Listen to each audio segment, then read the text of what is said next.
d'être à l'heure. Pour tous ceux qui sont à l'heure, c'est toujours bien d'être à l'heure. Donc, bonjour Cyril, Eric, Lilian, Michael, Nicolas, Valentin, Yannick. Et on va attendre un petit peu que tout le monde arrive. Traditionnellement, on attend. Moi, c'est 3 minutes. Mon temps d'attente, mon temps d'attente maximum. 5, je trouve, ça fait long pour ceux qui étaient à l'heure. Ouais, c'est ça. Mais 3, c'est pas mal. Du coup, bienvenue Emmanuel dans ce webinaire, parce que c'est un webinaire qu'on a organisé à deux et Ouais. avec Emmanuel de Dotcha. Moi, je suis Olivier de Cherniro. Bonjour, merci. Tu sais faire des claquettes, Emmanuel, pour occuper le temps? Non, mais dis, tiens, Écoute, raconte-nous ce que tu as. Alors, tiens, en 2 mots, Dotcha, qu'est-ce que c'est? Non, on va se présenter après. ouais, d'accord, ok. Non, je peux faire des claquettes. Le problème, c'est que je suis assis aujourd'hui, donc ça pourrait faire un rendu un peu bizarre.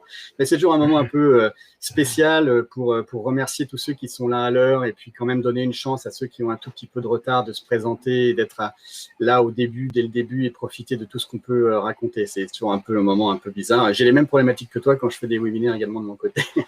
Ouais, c'est toujours assez marrant. Et c'était quoi le dernier webinaire que tu as fait, toi, que tu organisais? C'était quoi le thème? Donc, nous, on était vraiment sur une thématique assez proche du PLG, parce que nous, on est vraiment convaincus que c'est l'avenir du SaaS, du logiciel, de la tech de manière générale. Et on l'avait fait plutôt sur les logiques d'upsell. Voilà, et puis également le concept de paywall, donc la manière dont on peut justement déployer du self-service. Donc, tu vois, on était un petit peu concomitant avec ça. Voilà, et donc. Ouais, c'est clair. Je vois les commentaires. Alors, on veut des chansons. Alors là, je pense que c'est encore pire que de me faire des claquettes. Sans barbe, parce que ça fait longtemps que je ne les ai pas vus. Moi, mon dernier webinaire, hier, là, je suis à Station F, là, et hier, j'ai fait un truc en physique sur comment faire un dashboard des KPI qui donne des étoiles dans les yeux de tes investisseurs. Donc voilà, toutes les clés pour avoir des KPI, et puis qu'est-ce que c'est un bon KPI aussi quand on veut lever des fonds. C'était un sujet. Donc c'était enregistré. Je l'ai pas encore monté, je l'ai pas encore mis en ligne, mais c'est enregistré. Si c'est un sujet qui vous intéresse, n'hésitez pas à me faire un petit mail ou me demander sur LinkedIn de vous envoyer l'enregistrement. Je vous ferai ça avec plaisir. Et moi, sur le mois de mai, j'ai fait 5 mai-juin, j'ai fait avril-mai, j'ai fait 5 autres webinaires notamment sur les problématiques de pricing, et un peu la même chose que toi j'avais un webinaire qui s'appelait 7 stratégies pour augmenter son ARPU, et qui, bon, il y a l'ARPU des clients existants, ça c'est facile, tu augmentes tes prix. Et puis après, il y a l'ARPU des clients, de l'ARPU des nouveaux clients, tu augmentes tes prix, et l'ARPU des clients existants, là, c'est un petit peu comme ce que tu disais. Un peu plus créatif, voilà. Ouais, il y a plein de sujets, et en fait, il faut vraiment rentrer dans le détail. Je pense que c'est là où il y a tout le truc le plus important, et qui fait qu'on a un business qui explose ou pas. Mais je crois qu'on va en parler un tout petit peu quelque part. Je sais pas si je parle du NRR quelque part. Oui, j'en parle. Si, je crois. C'est tout à la fin du webinaire. Je regardais les slides. On va commencer. Les 3 minutes sont passées. Merci à tout le monde d'être là. Donc, je pense qu'on est à notre 50% d'inscrits, donc tout va bien. Donc, on va vous parler d'un SaaS qui se vend tout seul. Emmanuel, je te laisse te présenter, et puis après, je me présenterai et je te repasserai la main.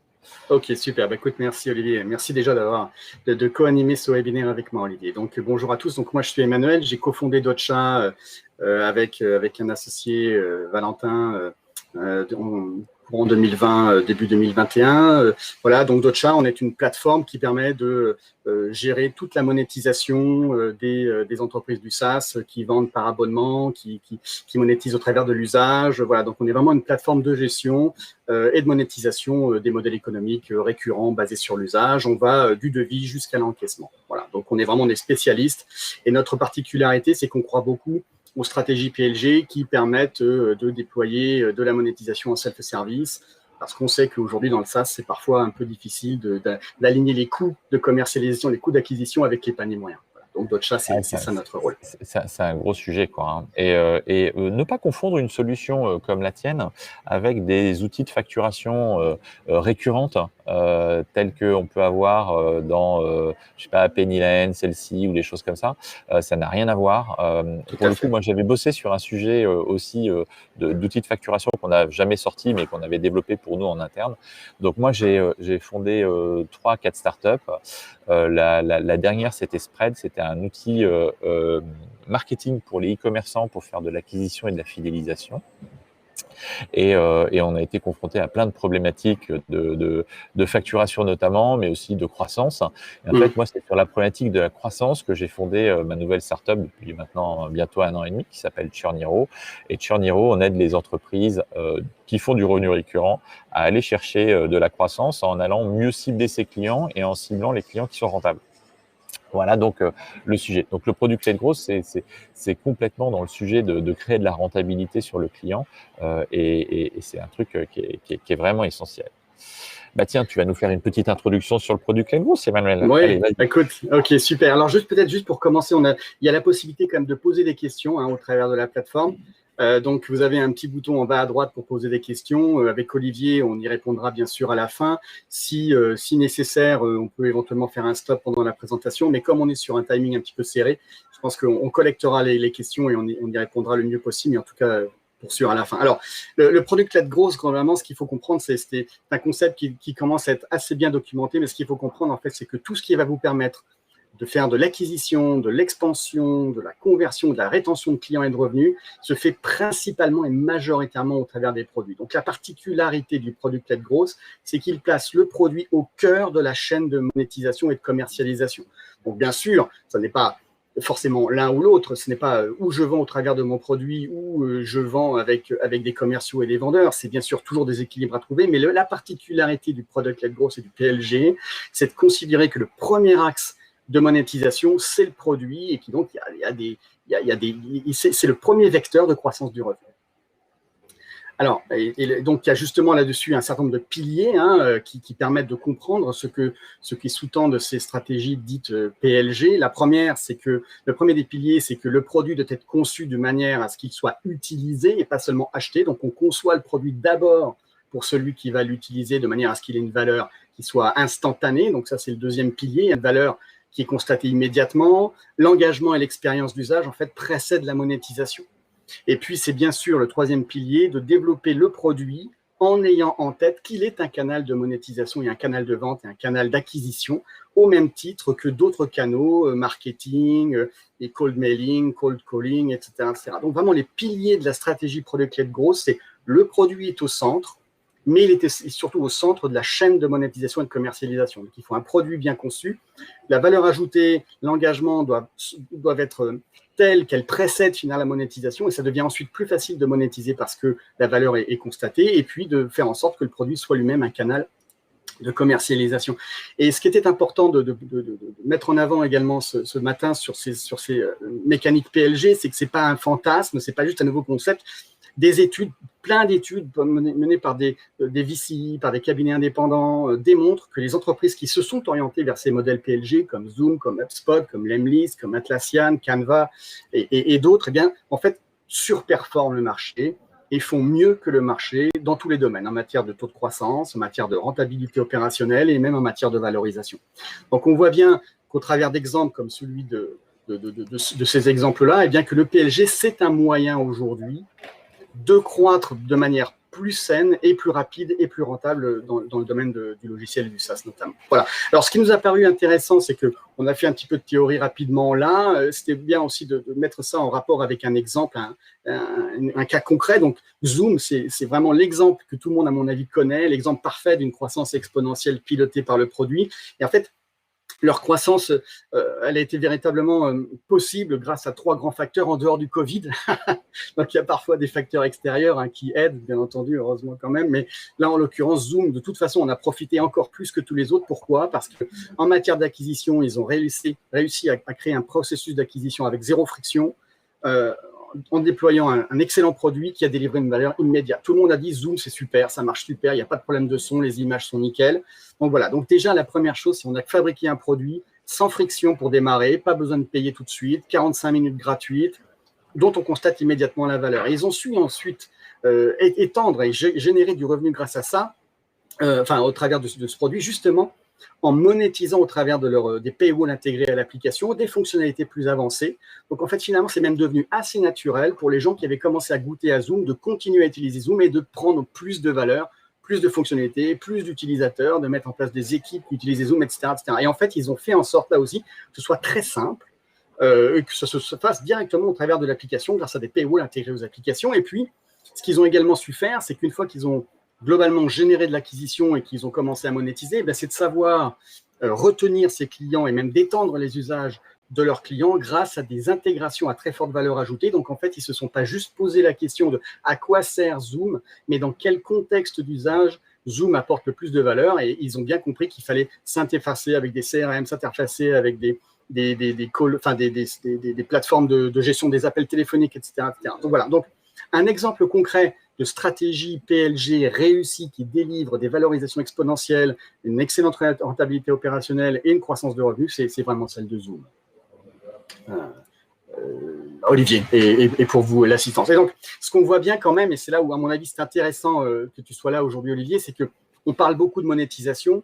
Et donc, on est dans une logique de self-service, on est dans une logique de tout passe au travers du produit, mais il faut avoir une stratégie tarifaire, une mécanique de business et de modèle économique qui soit adaptée à ça. Et je pense que là-dessus, tu as des choses très intéressantes à raconter. Il faut que notre système économique permette de faire ces différents upgrades et à tout moment, quoi, en fait. Et ça, c'est vraiment important. Donc, en fait, vous connaissez tous une grille. Là, je vous ai mis une grille tarifaire assez standard dans le SaaS que j'ai refait pour un webinaire. En l'occurrence, je suis reparti dessus. Là, il n'y a rien qui va vous surprendre, en fait, parce qu'en fait, vous avez l'habitude de voir des boîtes qui ont des modèles qui sont product-led growth. Mais en fait, je vais vous expliquer quelques petits points particuliers dedans qui font que c'est vraiment product-led growth. Donc, la première chose, c'est d'abord le freemium et ou l'essai gratuit. C'est cumulatif, c'est pas l'un ou l'autre, ça peut être l'un et l'autre. Alors, évidemment, faire du freemium, c'est pas ouvert à tous, on va en parler à tous, il y a des raisons pour ça. Mais l'idée, en fait, du freemium, c'est de délivrer immédiatement de la valeur. Et un des secrets du product-led growth, c'est de casser tout ce qui peut être point de rupture dans la relation entre vous et un utilisateur potentiel à un moment ou à un autre. Et du coup, il y a une croissance. Alors, Nicolas, tu disais, est-ce que ça passe forcément par un freemium? Non, mais en fait, dans cette mécanique justement de réduire l'engagement, le freemium et l'essai gratuit est une excellente façon d'aller amener son utilisateur vers de la valeur. Et c'est bien ça l'objectif, c'est de lui délivrer de la valeur. Et moins on va avoir de rupture, et tu parlais des paywalls, mais les paywalls, c'est typiquement ça, c'est pas de rupture, c'est on y va et on construit gentiment au fur et à mesure. Et alors, la partie freemium en particulier, ce que je vous disais là, ça marche pour le freemium et l'essai gratuit, mais la partie freemium en particulier, c'est une stratégie cheval de Troie. Je vais vous expliquer un petit peu ça parce que vous allez voir, en fait, vous allez tout de suite reconnaître typiquement des usages. Ça, c'est le pricing de Notion. Donc, vous connaissez tous Notion. Notion, typiquement, on utilise un outil et cet outil-là, il est gratuit. Et en fait, il est gratuit jusqu'à 10 utilisateurs, 10 guests.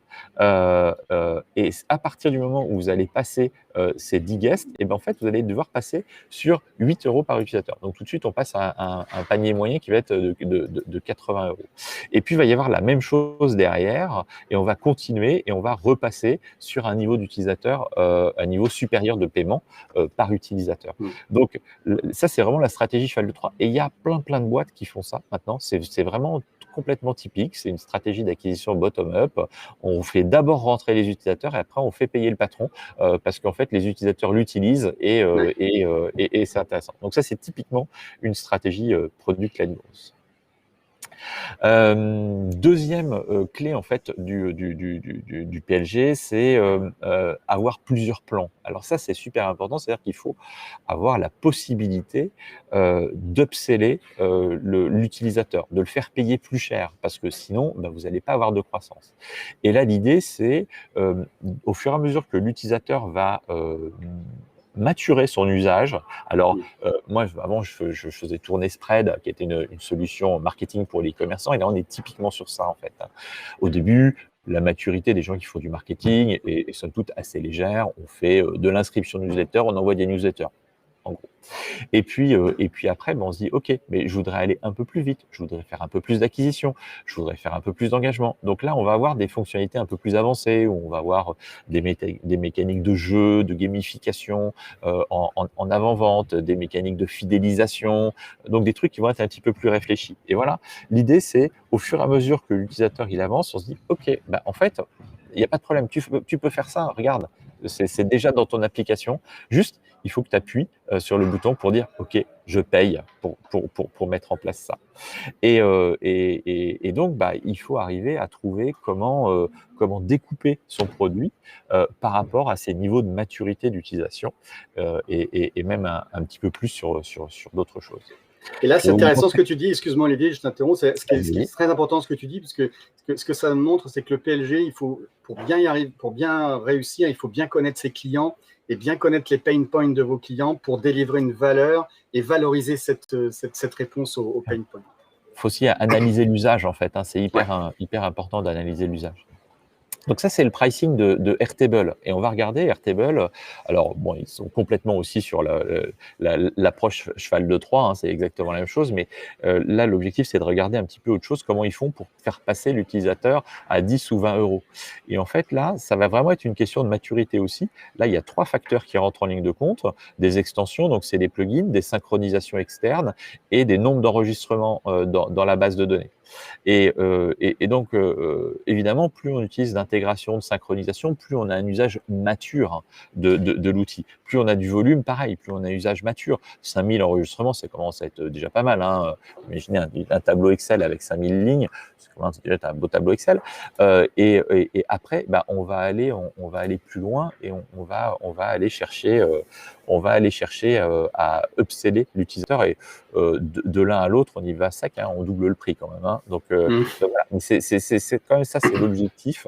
Et c'est vrai que souvent, un objectif dans le product-led growth, c'est d'avoir un premier tarif qui est assez accessible pour les utilisateurs, qui est peut-être presque non significatif pour, encore une fois, réduire cette notion de rupture et faire en sorte que le prix soit jamais la question par rapport à ça. Une des clés aussi, alors ça c'est un vrai sujet, là on a parlé de l'augmentation du prix par rapport à des fonctionnalités, mais il y a une question tout le temps par rapport à une volumétrie. Il y a vraiment 2 axes hein, sur l'augmentation du prix par rapport au PLG. Alors le grand classique, c'est par utilisateur. Enfin, par utilisateur, je veux dire, c'est un peu c'est un peu la facilité. Ouais. Mais en fait, c'est historique. Hein. C'est à l'époque, sur les premiers logiciels, on achetait des CD, on avait le droit de l'installer sur un ordinateur. Puis quand c'est passé en cloud, on se dit, ouais, mais la notion d'ordinateur n'a plus de sens. Donc, il va falloir trouver autre chose. On ne peut pas facturer au poste. Donc, ils sont mis à facturer à l'utilisateur. Mais c'est un peu la solution comment dire, de facilité. Voilà, ouais. Exactement. Et par contre, on a de plus en plus d'approches où on va aller chercher à facturer de la valeur délivrée. Et là, on n'est plus sur l'utilisation, c'est plus du tout le sujet, mais on va aller chercher à facturer de la valeur. Et ça, c'est vraiment un peu l'optimum du PLG. C'est pas ouvert à tous, c'est pas facile à mettre en place, c'est pas facile à faire accepter par les utilisateurs. Mais bon, il y a des business où c'est tout à fait adapté. Ça, c'est le pricing de HubSpot, par exemple, la partie marketing de HubSpot, qui facture en fait en fonction du volume de contacts. Donc, plus vous allez avoir de contacts en base, plus vous allez payer cher. Donc là, il y a vraiment quelque chose de lié entre la valeur d'usage et combien on paye. Donc là, c'est vraiment ça. Et bah, c'est hyper intéressant et il peut y avoir des choses qui sont à creuser. D'ailleurs, c'est vraiment à creuser parce que Aujourd'hui, on voit beaucoup de choses qui se mettent en place avec de l'IA pour améliorer la performance de l'utilisateur. Ça veut dire que l'utilisateur va mieux fonctionner, va être vachement plus efficace avec son logiciel. Donc, potentiellement, vous aurez moins besoin enfin, votre client aura besoin de moins d'utilisateurs. Donc, du coup, voilà, c'est quand même un vrai sujet par rapport à Tout ça. à fait. Et ça pose des questions quand même. Ça pose des questions dans nos business models. Et puis le quatrième point dont je voulais vous parler sur la partie PLG, alors il y a plein d'autres, hein, mais là on a quand même une bonne. C'est le tarif entreprise. Et le tarif entreprise, c'est un peu le tarif à la tête du client, si on veut simplifier, mais c'est pas tout à fait ça, mais c'est un peu ça quand même. C'est-à-dire, c'est ouvrir la possibilité à des utilisateurs spécifiques de leur apporter une tarification beaucoup plus adaptée. Et ce qui est intéressant, c'est que ça ouvre la possibilité d'avoir un tarif vraiment sur mesure. Alors pour le client, il peut imaginer que ça va être moins cher, mais en fait, en vrai, la plupart du temps, c'est plus cher, voire beaucoup plus cher. On va regarder sur mon exemple, dans mon exemple d'ailleurs. Donc voilà, ça ouvre la possibilité de faire des choses. D'ailleurs, le click to action, il est différent. C'est pas un trial, c'est prenez rendez-vous. OK, on s'appelle. Et du coup, on va passer sur un coût d'acquisition qui va être plus important. Donc là, l'exemple que j'avais, c'est Figma. Alors Figma, encore une fois, hein, c'est exactement la même chose. C'est stratégie cheval de Troie. Après, on a un tarif standard. Et là, eux, en fait, ils ont 2 tarifs entreprises. Alors à quoi on reconnaît les tarifs entreprises? C'est des choses qui vont être bloquantes pour les entreprises, qui ne sont pas forcément très chères à développer, mais qui sont bloquantes pour l'entreprise.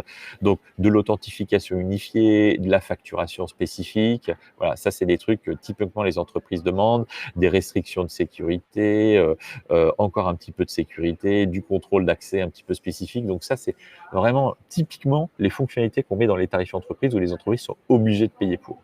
Alors tout à l'heure, on était de 1 à 2, là on est de 1 à 3 ou de 1 à 6 quand même, hein. Le ratio, il est très très violent. Voilà, donc pour le petit tour sur les tarifs, il y avait des petites questions. Je vais juste reprendre. Il y a une question. Attendez, je vais utiliser la petite fonctionnalité question. Ça va être bien. Ça va être bien si j'arrive à l'utiliser. Bah non, en fait non. Si, je vais y arriver. Je suis en période de chauffe. Voilà. Dans quel cas il est conseillé d'avoir une seule offre? Bah, en fait, si on veut faire du PLG, on ne fait pas une seule offre. Typiquement, on ne fait pas une seule offre. Alors par contre, évidemment, quand on commence, on n'a qu'une seule offre parce que on n'a pas encore compris tout. Donc, on cherche à comprendre et puis on teste des choses. Voilà, c'est le sujet. Après, ça peut être aussi une approche un peu à tiroir, hein, c'est-à-dire que vous n'êtes pas obligé de développer des grandes offres. Vous pouvez aussi avoir une offre d'entrée et puis quelques options supplémentaires pour des gens de manière à déclencher de l'upsell. Ça peut être aussi une première approche. Exactement. On avait Florian qui disait un seul tarif plus une option pour un utilisateur en plus. Alors voilà, si l'option c'est juste avoir des utilisateurs supplémentaires, en fait c'est une tarification par utilisateur. On a qu'un seul axe qui existe. Il n'y a pas l'autre axe qui est l'axe sur les fonctionnalités. Et ça, bah voilà, l'axe sur les fonctionnalités, c'est hyper important. C'est ça qui permet de faire payer les gros utilisateurs. C'est un sujet, quoi. C'est un sujet. Florian disait personne n'aime les logiciels sans tarif ou appelez-nous uniquement. Je suis assez d'accord, c'est assez simple ou une grille de tarifs ultra complexe. Alors moi, typiquement, je vous parlais d'HubSpot, la grille de tarifs de HubSpot, elle est incompréhensible, il y a des options dans tous les sens, tout ça, c'est devenu très très complexe et moi, on n'aime pas. Donc effectivement, il y a tout le temps un ratio entre la lisibilité, la compréhension et tout ça. Mais bon, ça se travaille et on y arrive à la fin, il n'y a pas trop de problème. Ouais, l'essentiel, c'est de bien que pas déconnecter son tarif de la valeur apportée, hein, parce que vos clients accepteront de payer des choses si ça leur apporte quelque chose. Hein.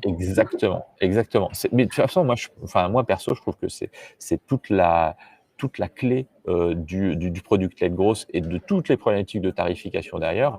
C'est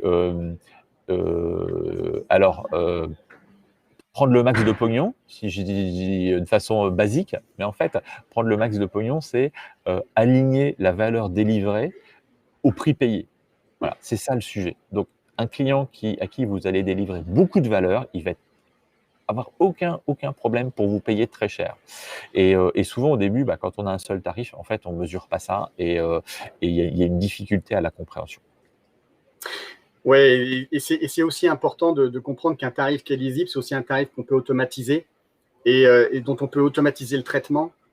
Et dans des logiques de mise en marché, de monétisation de product led growth, le self-service et l'automatisation, parce que le produit est au cœur du canal, hein, le cœur est au cœur, le produit est au cœur de la commercialisation. On ne peut pas avoir des gens derrière qui vont traiter à la main des demandes de décès ou des demandes de devis. Il faut donc qu'il y ait une vraie logique de self-service et d'automatisation. Et donc, le tarif doit quand même être adapté à ça.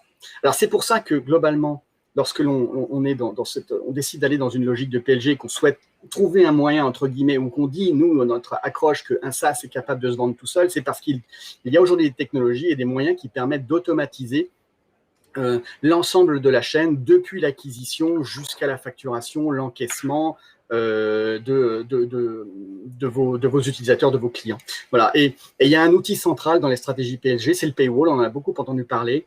C'est vraiment un outil qu'il faut savoir appréhender, qu'on peut très facilement manipuler lorsque l'on est utilisateur, qui peuvent être des paywalls extrêmement standards pour faire de l'acquisition de souscriptions sans rupture jusqu'au paiement. Et là, voilà, le parcours B2C que vous connaissez tous, hein, Amazon par exemple, vous cliquez sur le bouton « J'achète », vous avez une page de paiement, vous dites « J'accepte de payer », vous rentrez vos informations de paiement, boum, vous êtes facturé, vous êtes prélevé, vous recevez le colis chez vous, etc. Donc voilà, donc cette logique-là, elle est absolument essentielle pour être rentable lorsque l'on est en mode PLG, parce qu'une des problématiques résolues par la PLG, c'est la rentabilité des éditeurs SaaS et des entreprises technologiques. Aujourd'hui, vous avez beaucoup d'entreprises technologiques qui ne gagnent pas d'argent parce qu'elles ont des coûts de commercialisation, des coûts d'acquisition, Olivier en dira quelques mots tout à l'heure, qui sont déconnectés du panier moyen, du panier moyen que l'on retrouve dans les industries technologiques, notamment dans le SaaS. Donc, les stratégies PLG, les paywalls sont là aussi pour aligner les coûts avec les paniers moyens. Donc, dans un mode souscription sans rupture, également dans un contexte de devis custom ou sur commande, comme on l'a vu tout à l'heure. Hein. Donc, il y a la possibilité aujourd'hui de déclencher des leads avec des demandes de devis qui sont poussées par les commerciaux au travers des paywalls. Et ces paywalls, vous pouvez aussi bien les implémenter en conquête, hein, sur votre page web, dans une campagne emailing, mais aussi en upsell ou cross-sell à l'intérieur de votre propre application. L'important, c'est que ces paywalls vous permettent d'avoir une acquisition en self-service qui démultiplie les opportunités de vendre sans avoir des coûts qui augmentent en proportion et qui surtout vous permettent d'avoir une chaîne complètement automatisée, activation, facturation et information instantanément avec la phase de souscription. Et l'idée, c'est notamment d'utiliser ces paywalls dans un contexte d'acquisition et de monétisation self-service, mais surtout omnicanal. C'est-à-dire que vous allez pouvoir collecter, faire de l'acquisition depuis une web page, où vous allez pouvoir avoir des paywalls qui vont rerouter vers un checkout, voire déclencher l'ouverture d'accès gratuit pour du free trial, à l'intérieur de votre application, quelque part dans un menu où en fait vous allez pouvoir monétiser chaque fonctionnalité potentiellement individuellement et déclencher finalement l'acquisition sans forcément avoir besoin de mettre quelqu'un en face. Et puis également, bien sûr, dans un contexte de campagne marketing, soit pour de la conquête, soit pour de l'upsell, dans un bouton, dans un call to action qui renvoie vers un paywall qui va continuer à faire ça, qui va jouer son rôle à partir de là. Donc, vous voyez qu'on est vraiment... Lorsqu'on est PLG, on doit avoir un produit qui a été conçu pour ça, une stratégie tarifaire qui est adaptée et des canaux de monétisation et d'acquisition qui automatisent et qui permettent le self-service. C'est vraiment, vraiment essentiel. Et l'objectif, finalement, c'est que cette automatisation, les éditeurs SaaS la retrouvent de bout en bout pour un order to cash sans rupture et optimal, hein, depuis le paywall, la souscription, la facturation, le paiement, la gestion du cycle de vie et finalement même, bien sûr, la dimension reporting, pour que vos process soient des process scalables, potentiellement même globaux, hein, c'est-à-dire intégrant la gestion de multi-devises, intégrant la gestion de la TVA client en fonction de la localisation du client. Il est possible, dans le contexte des paywalls, de préqualifier aussi le client, c'est-à-dire qu'on peut lui demander « vous êtes de quel pays, vous parlez quelle langue ?»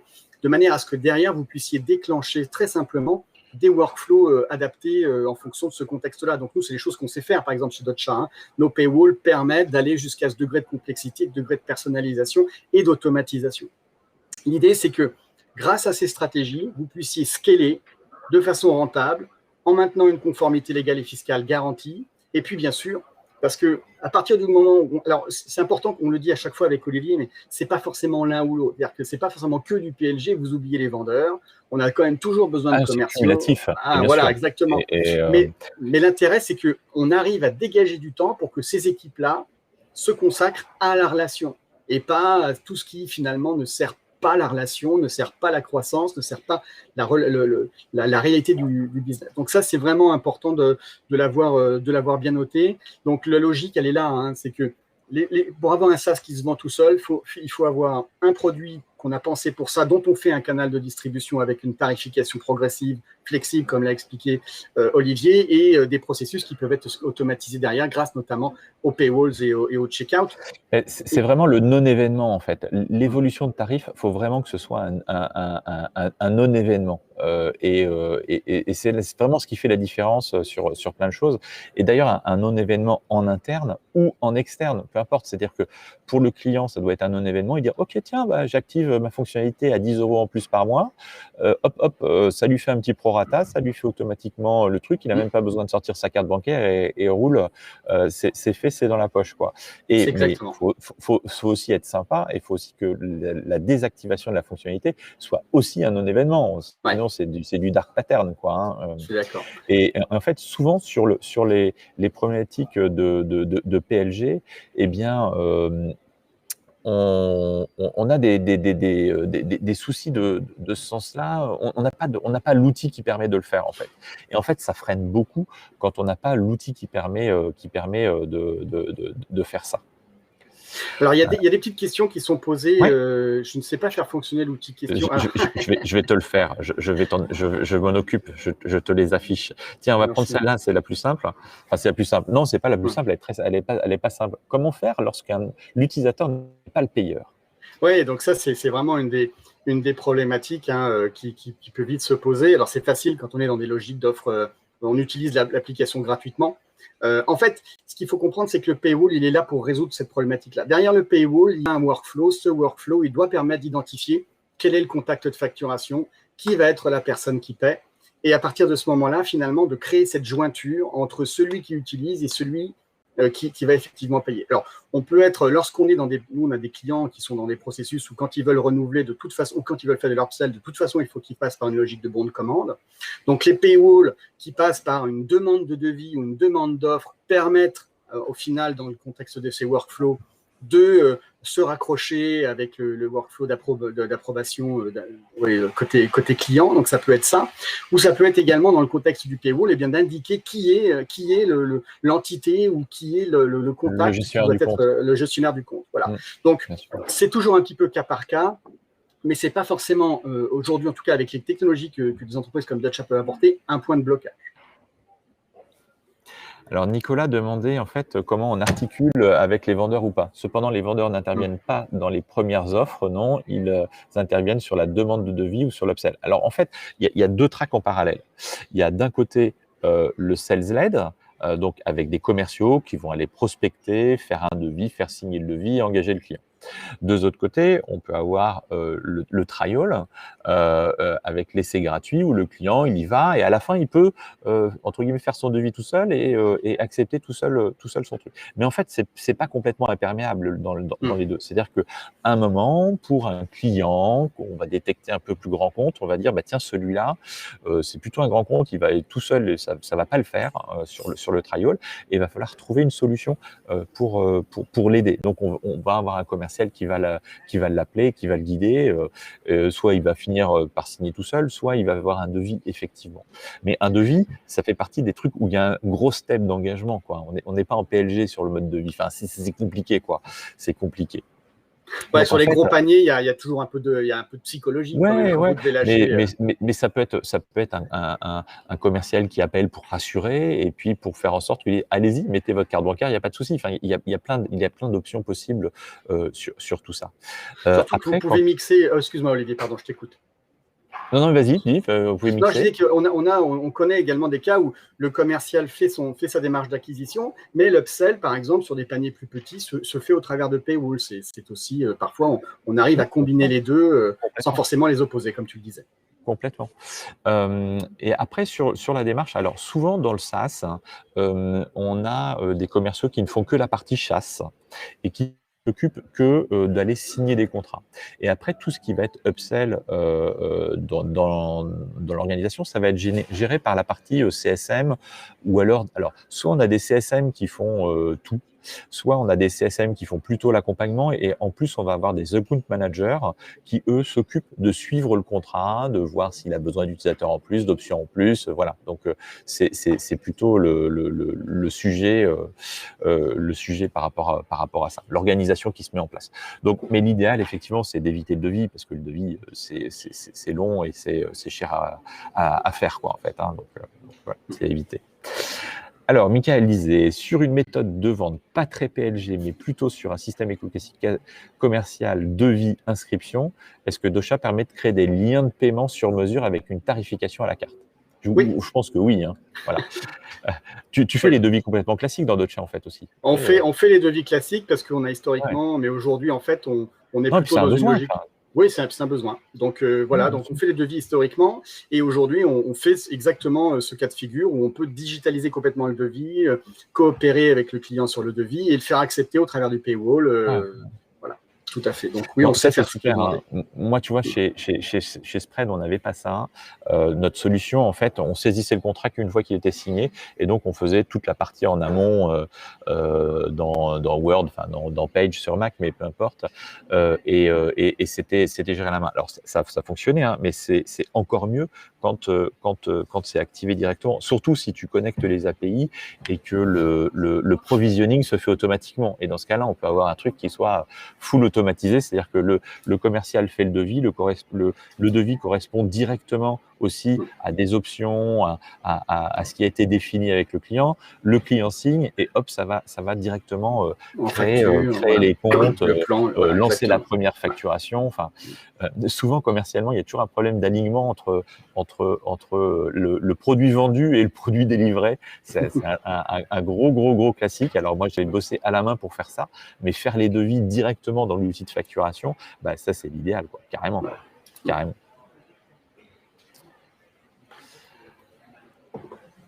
Alors après, l'étape d'après. Oui, parce que merci pour vos questions. Merci beaucoup pour les questions. Et il y en a encore quelques-unes, on y répondra après. Et donc, là où je devais quand même expliquer, c'est que la logique d'automatisation, elle se retrouve aussi dans le pilotage, hein, et l'exploitation de la donnée. Les modèles PLG sont des modèles data-driven, hein. Donc, je pense que c'est un peu là, Olivier, c'est intéressant. Ah bah bien sûr. En fait, il y a un truc, hein, c'est tout ce qui ne se mesure pas n'existe pas, hein. C'est un grand dicton à un moment ou à un autre. Et en fait, ça c'est plus ma partie aujourd'hui, les KPI et utiliser les KPI pour faire du business et faire du bon business, en fait, surtout. C'est le sujet là-dessus. En fait, il y a vraiment 2 KPI qui sont ultra importantes et en fait qui sont complètement liés à comment on va acquérir le client. Quand on est en SaaS, c'est quoi un business rentable? C'est le ratio LTV sur CAC. LTV, c'est la lifetime value, la valeur complète du contrat, qui se calcule elle-même. Alors, j'ai aussi des webinaires là-dessus sur comment on calcule tout ça. Mais en gros, ça dépend du panier moyen du client et du taux de churn qu'on va avoir. Et là, vous allez avoir la valeur complète d'un client. Et en fait, l'important, c'est que cette LTV, elle corresponde à un coût d'acquisition raisonnable.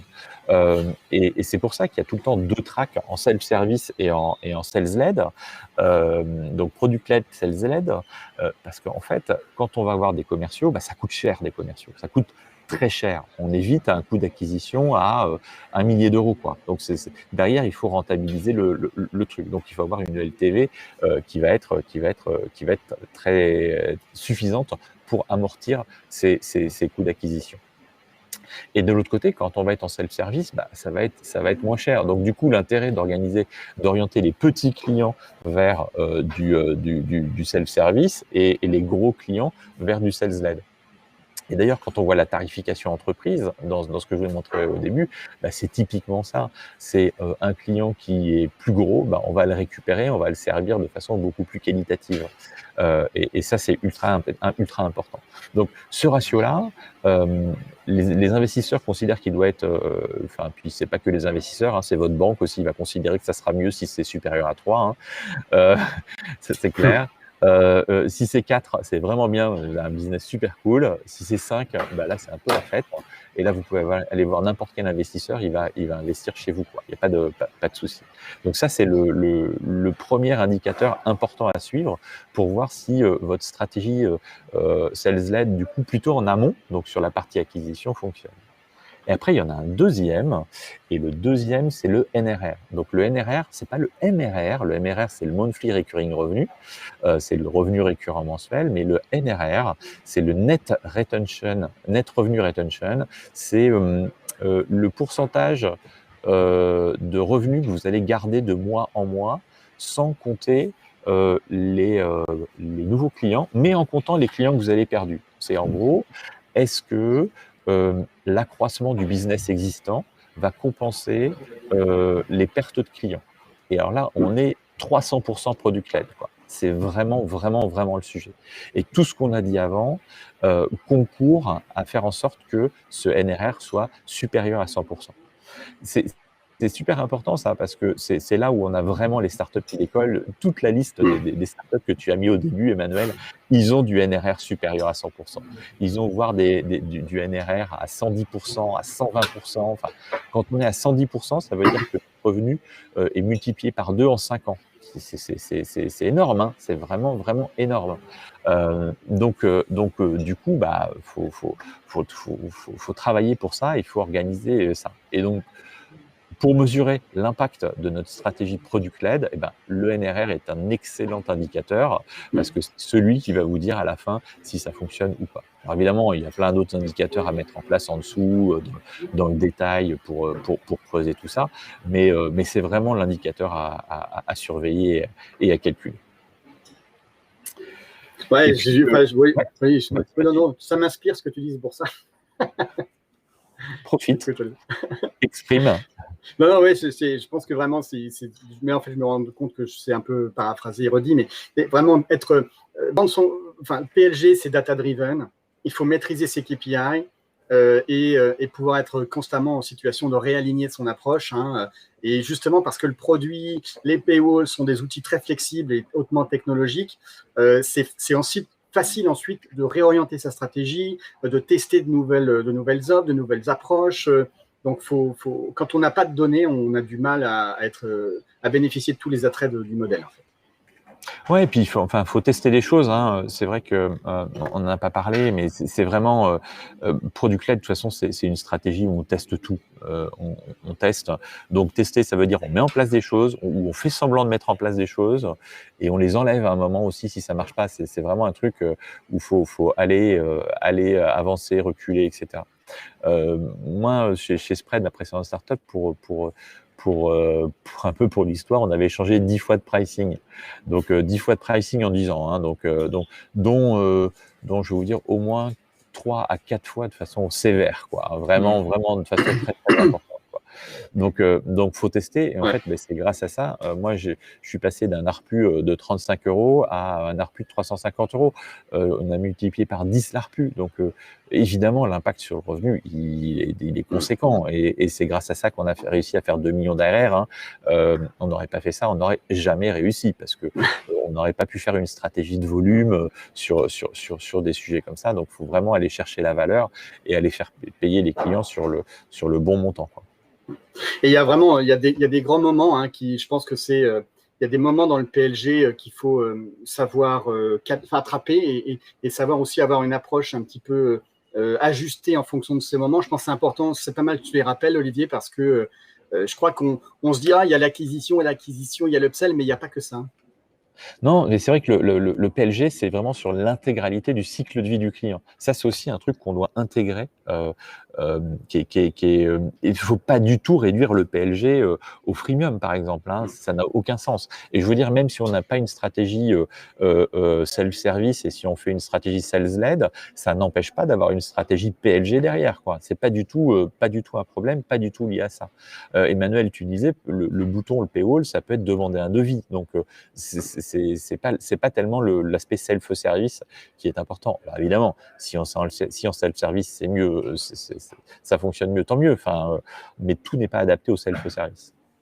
Mais par contre, effectivement, il faut avoir cette réflexion sur l'intégralité du cycle de vie du client. Donc, quand il est prospect, comment est-ce qu'on fait pour tirer le maximum de valeur? Comment est-ce qu'on fait pour limiter l'engagement, faire en sorte que ça avance bien, etc.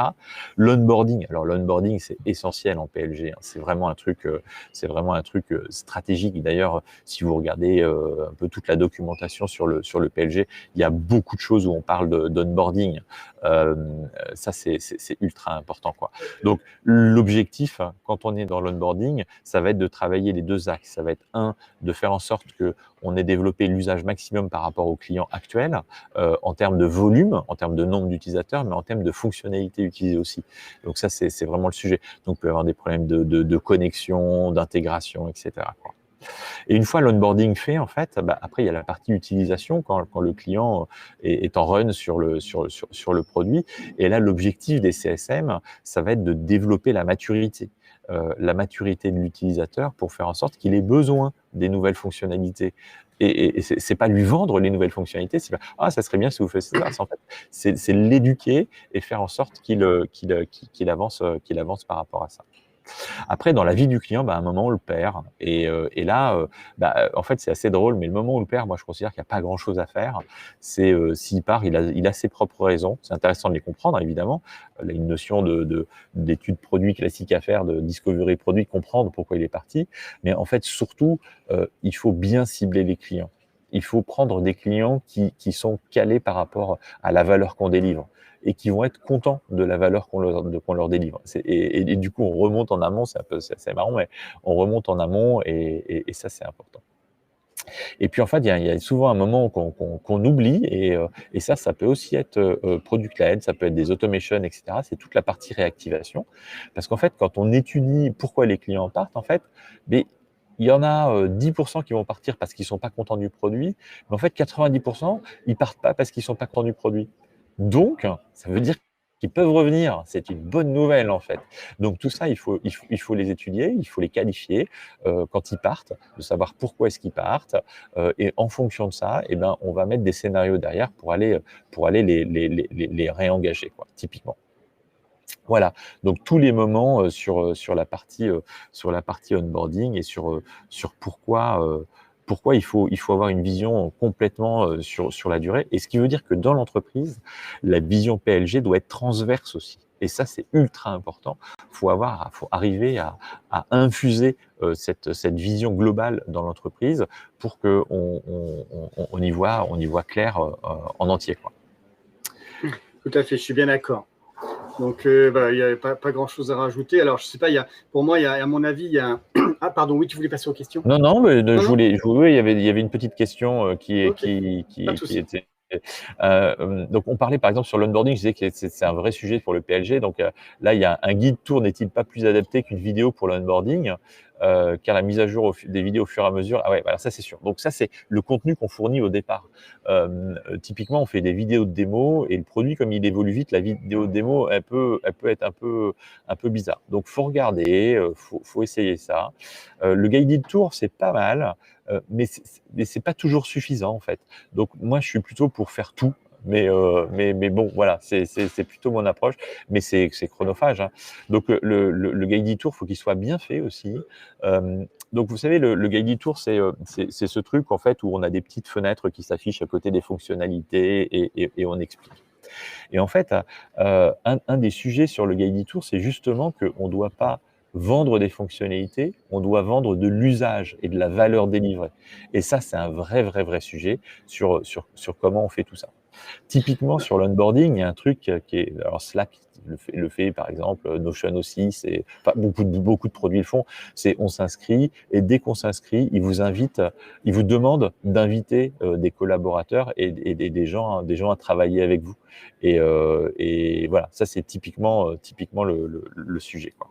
Alors, sur la question des guide tours, moi, j'ai personnellement un commentaire à faire très simple, c'est que, en fait, si vous rentrez dans une logique de monétisation de type PLG où le produit est central dans la commercialisation, quelque part, ça va vous amener aussi à à rééquilibrer, à réétudier les équilibres de budget que vous allez avoir.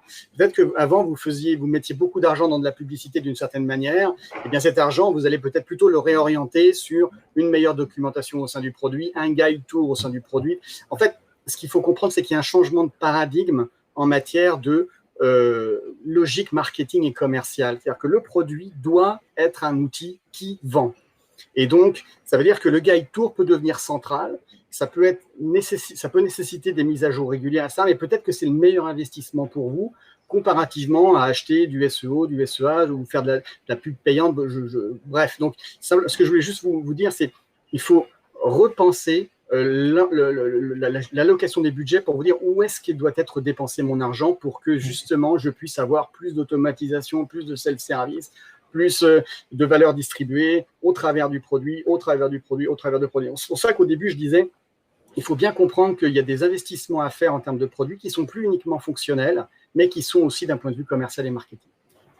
Et d'ailleurs, quelque chose qui est important, c'est que le guide tour, c'est pas non plus un.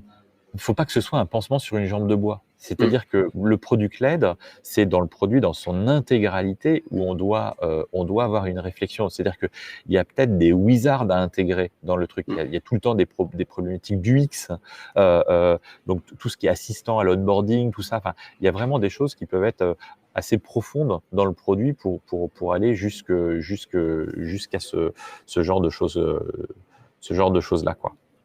Alors, Nicolas demandait une petite question. Ben voilà, on était complètement sur les vidéos d'onboarding, les vidéos de tuto, tout ça. Voilà, moi, je suis complètement pour les vidéos, bien sûr.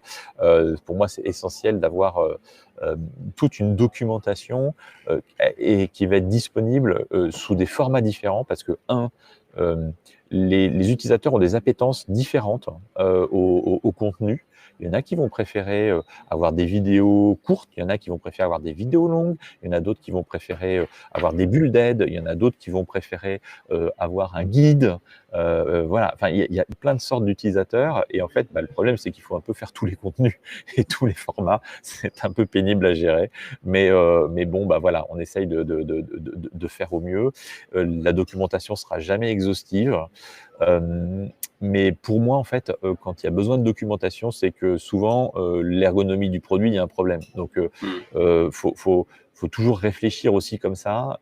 Et même au support, c'est vraiment un vrai sujet de formation des personnes qui font le support, de remonter quand il y a des problèmes récurrents et de pouvoir les régler, de pouvoir avoir une réflexion pour le régler. Et moi, je vais vous dire que chez Spread, on a réglé des trucs de façon complètement ridicule. C'est-à-dire qu'on a changé le nom sur des boutons, quoi. Et grâce à ça, en fait, le produit est devenu plus fluide et les utilisateurs ne posaient plus les questions. Donc, il y a des choses, des fois, qui sont très, très bêtes, mais en fait, il faut avoir un angle de vue par rapport à la problématique. Si vous voulez qu'un SaaS se vende tout seul, il faut que ce soit, il faut que votre produit soit un peu pensé globalement pour qu'il se vende tout seul. Vous voyez, donc les stratégies PLG, en mettant le produit au cœur de tout ça, elles imposent cette discipline. Elles imposent, par exemple, des échanges fréquents entre des équipes commerciales et des équipes de développement, avec des équipes Customer Success et des équipes de développement, avec des équipes Customer Success, des équipes comme Sales, pour se dire, OK, comment je fais pour vendre encore plus facilement au travers de mes paywalls et de mes produits? Où est-ce que j'ai éventuellement des difficultés? Où est-ce que je vois de la friction? Où est-ce que je vois de l'abandon? Voilà, donc ce que vous faisiez peut-être indépendamment du produit préalablement, aujourd'hui, il faut l'intégrer comme étant un canal de monétisation et de vente. Votre produit, c'est un channel, c'est un canal. Ouais, carrément. C'est vraiment une approche particulière, en fait. Il y avait une petite question de Nicolas. Désolé si ma question est hors sujet. Non, c'est pas complètement hors sujet, ça va. Comment gérer lorsque l'on a une transparence totale sur le prix, mais qu'un concurrent en profite pour s'aligner au centime près, même lorsqu'il y a un changement. Alors, deux possibilités. Soit vous êtes sur un marché qui est devenu une commodité, et en fait, où la commodité ultime étant, par exemple, l'électricité. Voilà. Et dans ce cas-là, qu'il achète de l'électricité chez vous ou chez lui, c'est le même produit. dans ce cas-là, effectivement, la gestion du prix est complexe. Et en fait, je dirais, la solution dans ce cas-là, c'est sortir de la commodité et apporter autre chose que votre concurrent, vendre autre chose. En fait, le prix n'est pas un problème. Et de toute façon, il ne faut pas chercher à être le moins cher. Pour moi, il ne faut jamais chercher à être le moins cher. Donc, si le client il vous fait ça, moi, ce que je vous propose, c'est d'augmenter vos prix. et comme ça, voilà, comme ça, vous serez au-dessus de lui. Et au final, d'ailleurs, commercialement, les commerciaux ont toujours peur du prix, enfin très souvent, mais la réalité, c'est qu'un client n'achète que très très rarement un prix en fait. Voilà. Si le prix c'est le sujet, en fait vous négociez à la fin. Enfin, ça doit jamais être le prix. Donc moi franchement, vous n'avez absolument rien à faire que vous ayez un client qui s'amuse à vous copier toutes les 5 minutes. On copie que les bons en général. Donc voilà, pas de frayeur par rapport à ça. Et essayez au contraire de vous différencier de lui, donc de vous éloigner de lui au fur et à mesure, d'être de plus en plus pertinent sur la valeur délivrée. Et puis à un moment les concurrents, faut aussi les ignorer parce que c'est vraiment pas ça qui va faire le business, quoi. Donc voilà pour mon petit feedback sur la partie prix. Ouais, donc je pense qu'on synthèse ce qu'on espère que donc là on arrive sur la fin, on espère que cet échange vous a apporté beaucoup de valeur et que vous aviez mieux compris toutes les techniques, les tactiques qui peuvent vous permettre d'entrer dans une logique où finalement le produit, notamment SaaS, est susceptible de se vendre tout seul. Alors vous l'avez compris, c'est un peu provocateur. Hein. Il y a quand même pas, il n'y a pas que le produit, il y a plein d'autres choses à faire pour que ça se passe comme ça. Mais globalement, la logique, elle est de faire en sorte que le produit soit soit suffisant et qu'il soit un canal de distribution à part entière. Et voilà, donc ça passe par du self-service et de l'automatisation bout en bout. Ça, c'est essentiel. C'est de savoir découper la valeur de manière à ce que vous puissiez avoir un pricing qui soit corrélé avec cette valeur et donc devienne plus naturel et créer des opportunités d'upsell et que grâce au paywall, vous puissiez multiplier les canaux de vente, les canaux d'acquisition, les canaux d'upsell. Et puis, je pense que vraiment, Olivier, on a parlé super bien, c'est que la donnée est essentielle. On est sur des business data-driven quand on veut être piloté par les produits. Et donc, si on veut s'améliorer de manière continue, il faut piloter, il faut avoir des KPI pertinents, il faut qu'ils soient justes, il faut qu'ils soient à jour, il faut que vous les compreniez. Et parfois, il faut savoir aussi avoir les bons outils parce qu'on voit trop d'éditeurs SaaS qui par expérience ou parce qu'ils ont des équipes financières qui sont des pros de l'Excel, se disent qu'ils le feront bien avec Excel, avec des exports CSV ou des petites API en entrée. Les règles de gestion du NRR, de la LTV, du CAC, du churn, la permanence du changement, la continuité de l'évolution, enfin, tout ça fait que c'est rarement compatible. Et donc là, c'est vrai que c'est souvent nécessaire de savoir s'équiper. C'est nécessaire de savoir s'équiper si on veut vraiment être sérieux du point de vue pilotage de ces activités pilotées par les produits, les PLG et le SaaS en général. Voilà, donc c'est les trois takeaways, les 3 choses à retenir. Si vous deviez en retenir 3 de cette présentation d'aujourd'hui. Voilà. Et puis, on vous remercie. Si on peut vous aider, n'hésitez pas à nous contacter. Donc, Emmanuel, sur toute la partie mise en place d'un vrai outil de facturation. Et d'ailleurs, tu as un freemium, hein, il me semble. Oui. Et moi aussi, j'ai un freemium sur Turnero pour aller vous aider à calculer les KPI et analyser votre business, faire évoluer le tarif. En fait, c'est vraiment mes sujets de prédilection. Voilà. Alors, ce webinaire, en fait, il est enregistré, donc vous allez avoir le replay tout de suite après dans l'email de remerciement. Et puis, vous allez aussi avoir la présentation. Donc, voilà, comme ça, vous aurez un petit mémo, toutes nos coordonnées, tous les petits liens qui vont dessus. Donc, n'hésitez pas à nous contacter. Et puis à très bientôt, j'espère. Et bon appétit si vous n'avez pas encore, non, vous n'avez pas mangé, si vous avez faim. Voilà, exact. Je n'aurais pas dit mieux. Merci Olivier, merci à tous. Allez, merci à tous, à bientôt. Au revoir.